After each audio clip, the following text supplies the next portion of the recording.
What happens when one of Hollywood's most respected actors meets a talk show host who thinks he can manipulate any guest into his agenda? What unfolds is a clash that exposes the dark side of late-night television, where respect means nothing, and integrity gets thrown out the window for cheap laughs and political points. Tonight we're diving deep into the explosive confrontation that had Denzel Washington walking off set, leaving Jimmy Kimmel scrambling to explain why his biggest guest of the month just called him out on live television. This isn't just another celebrity spat. This is about principle, respect, and what happens when Hollywood's fake smile finally slips. Make sure you subscribe and drop a comment below, because this story will change how you see late-night television forever. The atmosphere in Studio 6A was electric that Tuesday evening. As Denzel Washington made his entrance to thunderous applause, the audience was on their feet, cameras capturing every moment of what was supposed to be a routine promotional appearance for his latest film. But from the moment Denzel settled into the guest chair, something felt different. There was a tension in the air, a sense that this wasn't going to be your typical softball interview. Jimmy Kimmel, flashing his signature grin, leaned back in his chair with the confidence of a man who believed he controlled every conversation that happened on his stage. He had done this dance thousands of times before celebrity after celebrity, each one playing their part in his carefully orchestrated show. But Denzel Washington wasn't just any celebrity, and tonight, Kimmel was about to learn that the hard way. Denzel, great to have you back on the show. Kimmel began his voice, carrying that practiced warmth that masked something colder underneath.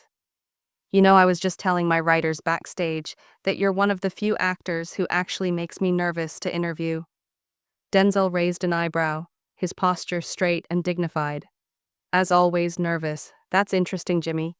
Why would I make you nervous? The audience chuckled, thinking they were witnessing playful banter, but those who knew Denzel could see something in his eyes, a sharpness that suggested he wasn't in the mood for games tonight. Kimmel laughed, but it felt forced. Well, you're so serious all the time. I mean, do you ever just, I don't know, let loose, have fun, maybe, crack a joke that doesn't involve life lessons? The question hung in the air for a moment, and Denzel's expression didn't change. I have plenty of fun, Jimmy, but I also believe in treating people with respect, especially when they invite me into their home, he said, gesturing toward the audience. These folks took time out of their evening to be here, of course. Of course, Kimmel said, waving his hand dismissively. But, come on, you have to admit sometimes you take yourself a little too seriously. I mean, we're here to entertain people, right? Denzel leaned forward slightly, his voice calm, but carrying an edge that made the studio feel smaller. Entertainment doesn't have to come at the expense of dignity, Jimmy. Something I thought you might have learned by now. The audience grew quieter, sensing the shift in energy. Kimmel's smile faltered for just a split second before returning, but it was different now, more strained. Wow, okay, Kimmel said with a nervous laugh. So we're going deep tonight. I guess, look, Denzel, I think you might be misunderstanding what we do here. This is comedy, it's supposed to be light. Denzel repeated, his voice steady, but with an intensity that cut through the studio's artificial brightness. Is that what you call it, when you mock people's faith? When you turn personal struggles into punchlines? When you use your platform to tear people down instead of building them up? The tension was palpable. Now Kimmel shifted uncomfortably in his chair, his usual confidence beginning to crack under Denzel's unwavering gaze. I think you're taking this way too seriously, Kimmel said, his tone becoming more defensive. Look, everyone who comes on this show knows what they're signing up for. It's comedy, it's satire. If you can't handle a little ribbing, maybe late-night television isn't for you. Denzel's jaw tightened almost imperceptibly. A little ribbing. Jimmy, I've been watching your show for years. I've seen how you operate. You invite people here. You make them feel comfortable and then you ambush them. You use their vulnerabilities as material for your monologue the next night. That's not true. Kimmel protested, but his voice lacked conviction. We're equal opportunity here. I make fun of everyone. No. Jimmy Denzel said, his voice rising just enough to command the room's complete attention. You don't make fun of everyone equally. You punch down, you go after people who can't fight back, who don't have the platform to defend themselves, and you hide behind the excuse of comedy when people call you out on it. The studio audience was dead silent, now caught between their love for Denzel and their loyalty to Kimmel. The cameras kept rolling, capturing every moment of what was becoming less of an interview and more of a reckoning. Kimmel's face was flushed, and for the first time in years, he seemed genuinely rattled. "Look, Denzel, I don't know what's gotten into you tonight, but you're way out of line here. This is my show, and I won't be lectured by someone who thinks they're better than everyone else. Better than everyone else." Denzel's voice was sharp now, cutting through Kimmel's attempt to deflect Jimmy. "This isn't about being better than anyone. This is about basic human decency. This is about using your influence responsibly instead of weaponizing it for cheap laughs." "Cheap laughs?" Kimmel shot back his composure, finally cracking. "You know what's cheap? Coming on someone's show and then attacking them on their own stage. You want to talk about respect? How about showing some to the man who invited you here?" Denzel stood up slightly in his chair, his presence filling the space around him. "Respect is earned, Jimmy, and you lost mine a long time ago." The words hung in the air like a challenge that couldn't be taken back. Kimmel's face went through a series of expressions from shock to anger to something that looked almost like panic. He glanced toward his producers off stage, but they were frozen, unsure whether to cut to commercial or let this explosive moment play out. "You lost my respect a long time ago," Denzel repeated, his voice steady as granite. "When you decided that your platform was more important than people's humanity." Kimmel forced out a laugh that sounded more like a bark. "Humanity? Are you kidding me right now? This is television. Denzel, this is entertainment. People tune in to escape their problems, not to get lectured about humanity by some self-righteous actor who thinks he's above it all." Self-righteous, Denzel's eyebrows raised, and for a moment, there was something almost amused in his expression. "Jimmy, do you even hear yourself right now? You're sitting there trying to justify tearing people down for profit, and you're calling me self-righteous." The audience was completely silent now, some people looking uncomfortable, others leaning forward in fascination. This wasn't what they came to see, but they couldn't look away. Kimmel stood up abruptly, pacing behind his desk like a caged animal. "You know what, Denzel? I'm tired of this holier-than-thou attitude. You come on my show, you accept my hospitality, and then you have the nerve to attack me in front of my audience. What gives me the right?" Denzel's voice remained calm, but there was steel underneath. "The same thing that gives you the right to mock a grieving mother on national television. The same thing that gives you the right to turn someone's personal tragedy into a punchline. It's called free speech, Jimmy. But the difference is, I'm using mine to defend people, not destroy them." Kimmel whirled around, pointing at Denzel. "That is not what I do, and you know it. Everything I do is comedy. Everything has a purpose. I don't just randomly attack people, don't you?" Denzel leaned back in his chair, completely composed, while Kimmel continued to unravel. "Tell me, Jimmy, what was the purpose when you spent 15 minutes mocking that veteran who couldn't afford his medication? What was the comedy in that? What was the higher purpose in humiliating a man who served his country?" Kimmel's mouth opened and closed like a fish out of water. That, that was different. That was political commentary. That was about healthcare policy. "No," Jimmy, Denzel said, shaking his head slowly. "That was about ratings. That was about making people laugh at someone else's expense, so they'd feel better about their own lives. And when that man tried to defend himself, what did you do? You made him the punchline for 3 more nights running." The color drained from Kimmel's face. He knew exactly what incident Denzel was referring to, and so did half the audience. It had been one of his more controversial segments, one that had drawn criticism from veterans groups across the country. "Look," Kimmel said, his voice dropping to almost a whisper, "sometimes things go too far. Sometimes the comedy gets ahead of the compassion, but that doesn't mean I'm some monster. I'm trying to do a show here, trying to keep people entertained in a world that's falling apart, and there it is," Denzel said, nodding as if Kimmel had just proven his point. "You hide behind the state of the world to justify your behavior. You act like being cruel is somehow necessary, like tearing people down is your civic duty." "It's not cruel," Kimmel protested, but his voice lacked conviction. "It's honest. It's real. People need to see the truth even when it's uncomfortable." "The truth." Denzel's voice rose for the first time, and the power behind it made everyone in the studio sit up straighter.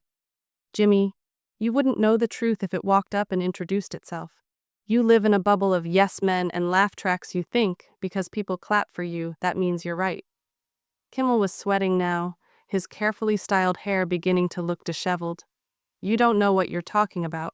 You don't know what it's like to do this job, to have to come up with fresh material every single night to keep people interested when the world is competing for their attention. Oh, I see. Denzel said, his tone becoming almost conversational. So it's pressure that makes you cruel. It's the demands of the job that force you to abandon basic human decency. Is that your defense? Jimmy, it's not a defense, it's reality. Kimmel snapped. You can afford to be noble, Denzel. You make movies, you disappear for months at a time, you come back when you feel like it. I'm here every night grinding it out, trying to make people laugh in a world that gives them precious little to smile about. Denzel stood up slowly, his full presence commanding the room, and there's the real truth, Jimmy. You think misery loves company. You think because the world is hard, you have the right to make it harder. You think because people are struggling, they need someone to look down on. That's not what I think, Kimmel said, but he was backing away now. The truth? If it walked up and introduced itself, you live in a bubble of yes men and laugh tracks. You think because people clap for you, that means you're right. Kimmel was sweating now, his carefully styled hair beginning to look disheveled. You don't know what you're talking about. You don't know what it's like to do this job, to have to come up with fresh material every single night to keep people interested when the world is competing for their attention. Oh, I see, Denzel said, his tone becoming almost conversational. So it's pressure that makes you cruel. It's the demands of the job that force you to abandon basic human decency. Is that your defense? Jimmy, it's not a defense, it's reality. Kimmel snapped. You can afford to be noble, Denzel. You make movies, you disappear for months at a time. You come back when you feel like it. I'm here every night grinding it out, trying to make people laugh in a world that gives them precious little to smile about. Denzel stood up slowly, his full presence commanding the room. And there's the real truth, Jimmy. You think misery loves company. You think because the world is hard, you have the right to make it harder. You think because people are struggling, they need someone to look down on. That's not what I think, Kimmel said, but he was backing away now, moving around his desk as if it could shield him from Denzel's words. Then what do you think, Jimmy? Denzel asked, taking a step forward. What's your philosophy here? What's the Jimmy Kimmel theory of entertainment? Kimmel opened his mouth, then closed it for a moment. He looked lost, like a man who had never been asked to justify his actions and didn't know where to begin. I think, he said slowly, I think people want to laugh. I think they want to forget their troubles for an hour. I think they want to feel like they're not alone in thinking the world has gone crazy, and you think the way to do that is to find people who are worse off than they are and point and laugh. Sometimes, Kimmel admitted, and the honesty of it seemed to surprise even him sometimes. That's exactly what I think. The admission hung in the air like a confession. Denzel nodded slowly, as if Kimmel had just confirmed everything he suspected. At least you're being honest now, Denzel said. But Jimmy, what you just described isn't comedy. It's not entertainment. It's not even business. What you just described is cruelty, disguised as content. Kimmel's face crumpled slightly, and for a moment he looked less like a confident talk show host and more like a man who had just been forced to look in a mirror he didn't like for a moment. Something almost human flickered across Kimmel's face, a crack in the armor that revealed the man beneath the persona. But it lasted only seconds before his defenses slammed back into place, harder and uglier than before. You know what, Denzel? Kimmel said, his voice taking on a nasty edge. I'm done pretending to care what you think. You want to stand there and judge me, fine. But at least I'm honest about what I do. At least I don't pretend to be some perfect saint while I'm doing it. Perfect. Saint Denzel's voice remained level, but there was something dangerous in his stillness. Jimmy, I never claim to be perfect, but I also don't make a living destroying people, and then act surprised when someone calls me on it. Kimmel laughed, and it was an ugly sound. Oh, that's rich, that's really rich coming from you. You know what your problem is, Denzel? You think because you play heroes in movies? You actually are one? You think because you give inspiring speeches at award shows? You're somehow better than the rest of us who actually live in the real world. The audience shifted uncomfortably. This was getting personal now, and they could feel it. The real world, Denzel repeated slowly. Jimmy, what exactly do you think I do when I'm not making movies? Do you think I live in some ivory tower, completely disconnected from reality, don't you? Kimmel shot back. When's the last time you worried about paying rent? When's the last time you had to choose between groceries and medicine? You talk about humanity and dignity. But what do you actually know about struggle? Denzel was quiet for a long moment, and when he spoke, his voice was softer, but somehow more powerful. You want to know about struggle, Jimmy. You want to know about the real world. I grew up in Mount Vernon, New York. My father was a minister. My mother worked 3 jobs to keep us fed. I've been where these people you mock have been. The difference is I remember where I came from.